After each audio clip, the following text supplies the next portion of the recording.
ईशं सर्वकल्याणमूर्तिं परशुकमलहस्तं शोभितं मोदकेन अरुणपुष्पमाला व्याललम्बोदरं च मम हृदयनिवास श्रीगणेश स्मरामि। नमस्ते ब्रह्मरूपाय विष्णुरूपाय ते नमः। नमस्ते रुद्ररूपाय करीरूपाय ते नमः। विश्वरूपेश्वरूपाय नमस्ते।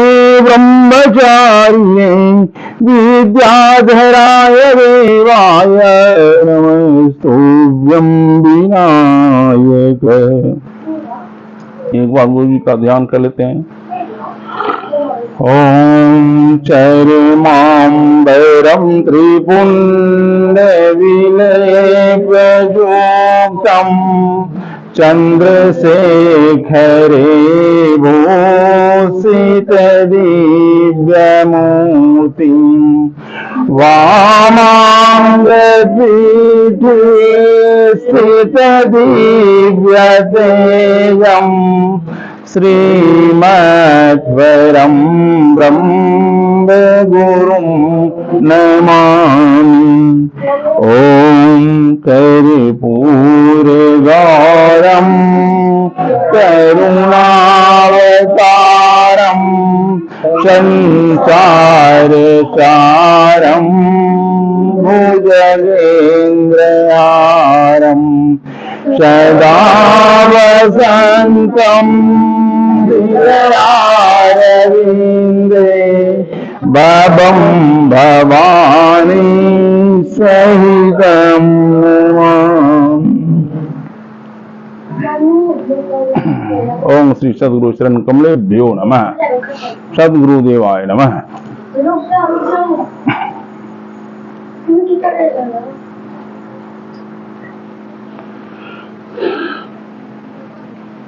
आपने कहा कुछ कहिए।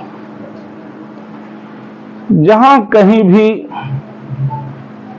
चलते फिरते उठते बैठते आपसे कोई भी व्यक्ति ये कहे कि कुछ कहिए तो इसका बड़ा ही विशद अर्थ होता है। अर्थ क्या है? कुछ, कु और छ। कु अक्षर जो है क्या है? कु अक्षर व्यथार्थानाम। कु का मतलब व्यर्थ की बात, कुसंगति, खराब संगति, कुसमय खराब समय, कुयोग खराब योग, मतलब खराब व्यर्थ। कु अक्षर व्यथार्थानाम, व्यर्थ की बात के अर्थ में कु का अक्षर का प्रयोग किया जाता है। छ परित्यक्त एवच, छ मतलब छोड़कर, परित्यक्त माने व्यर्थ की बातों को छोड़कर। जब ज्यों ही आपने कहा कुछ कहिए तो कुछ का मतलब व्यर्थ की बातों को छोड़कर कहिए। का अक्षर कथावाचक, का मतलब कथा से है। हिये कहिए, हिये मतलब हृदयेन च। का अक्षर कथावाची हिये हृदयेन च, मतलब व्यर्थ की बातों को छोड़कर हृदय से, मस्तिष्क से नहीं। मस्तिष्क से कहने का मतलब होता है शब्द ज्ञान बताइए, जो आपने पढ़ा कहीं सुना उसको कहिए। लेकिन जब कहते हैं कहिए मतलब कथा और हिये, वो कथा जो हो, जो कहिए, जो प्रसंग सुनाइए वो हृदय से हो। कुछ कहिए का अर्थ हुआ व्यर्थ की बातों को छोड़कर हृदय से अपना अनुभव ज्ञान को कहिए, कथा को कहिए। ये कुछ कहिए ना का अर्थ है, विशद अर्थ है। अब कहते हैं एक बार सदगुरुदेव महाराज की जयकारा हो जाए। प्रेम से बोले श्री सद्गुरुदेव महाराज की, सिद्धिदाता भगवान गणेश की, माता पार्वती की।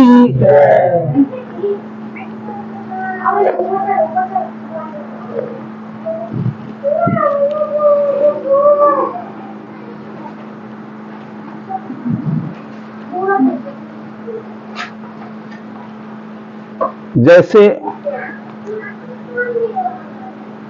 ब्रह्म नित्य है, सत्य है, शाश्वत है, अखंड है, उसी ढंग से आत्मा भी नित्य है, सत्य है, शाश्वत है, अखंड है और जीव भी नित्य है। ये वेद पुराण की बातें आपने महात्माओं से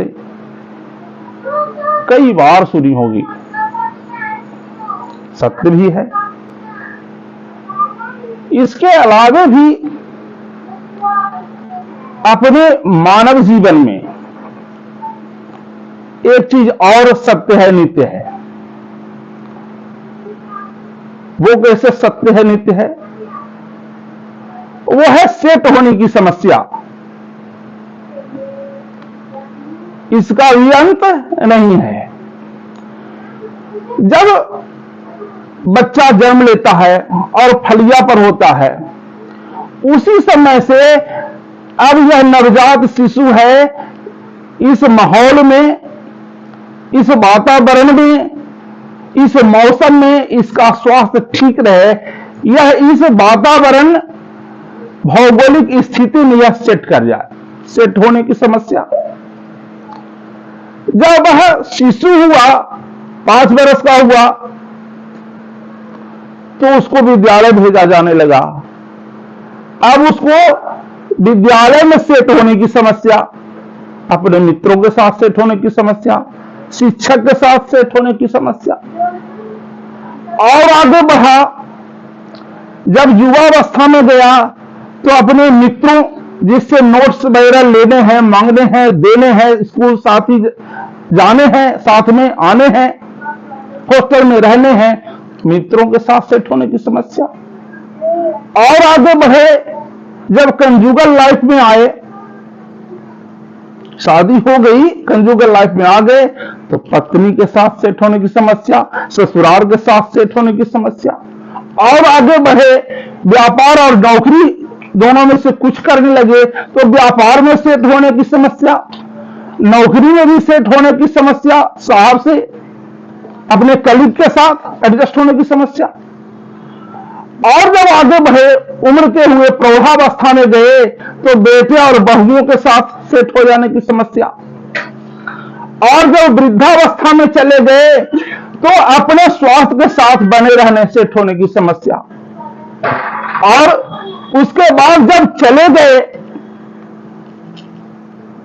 गंगा तट पर पहुंच गए, इस देह का अंत हो गया और आत्मा जब निकल गई, तो उस आत्मा को फिर से किसी देह में सेट होने की समस्या। यानी जन्म लेने से मृत्यु होने तक, जन्म के पहले भी और मृत्यु के बाद भी। हम लोग जब जन्म धारण, देह धारण किए हुए हैं, इसी समय हम लोग व्यक्त हैं, बाकी हमेशा तो अव्यक्त हैं। अव्यक्त आदीनि भूतानि व्यक्त मध्यानि भारत अव्यक्त निहरानि व तत्र का परिदेवना। बीच में ही हम लोग व्यक्त हैं, बाकी तो हमेशा अव्यक्त हैं। तो हमेशा एक देह मिलने की समस्या, जब तक के जन्म न हो जाए। जन्म होना भी निश्चित है, जातस्य से ही ध्रुव मृत्यु ध्रुवम जन्म अमृतस्य। ध्रुव सत्य है, जीवन के बाद मृत्यु का होना, मृत्यु के बाद फिर से जीवन धारण करना। तो यह सेट होने की समस्या। और अपने जीवन में समस्याएं हमेशा 3 टांग पर खड़ी होती है। जीवन में समस्याएं हमेशा 3 टांग पर खड़ी होती है। कैसे? टेबल है, टेबल का 3 टांग है, एक टांग उसका टूटा हुआ है। Problems are always stand on 3 legs because 4 legs, its 4 legs is itself human. इसका चौथा पैर खुद आदमी है। 3 पैर पर कैसे समस्याएं खड़ी रहती है। जिस समय आजादी मिली और अपने देश की अवस्था जर्जर थी, उस समय से ही रोटी कपड़ा मकान की समस्या, 3 समस्याएं हैं। चौथा समस्या क्या है? कौन है? मानव खुद है, जो प्रगति करके मेहनत करके रोटी कपड़ा मकान की समस्या को दूर भगाएगा। Fourth leg is all those person who is facing the hazardous situation of problems।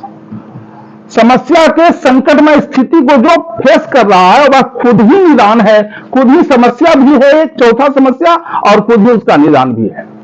रोटी कपड़ा मकान की समस्या और आगे बढ़े, थोड़ी तरक्की हुई, शिक्षा स्वास्थ्य और बेकारी की समस्या। शिक्षा हो गया, पढ़ लिख करके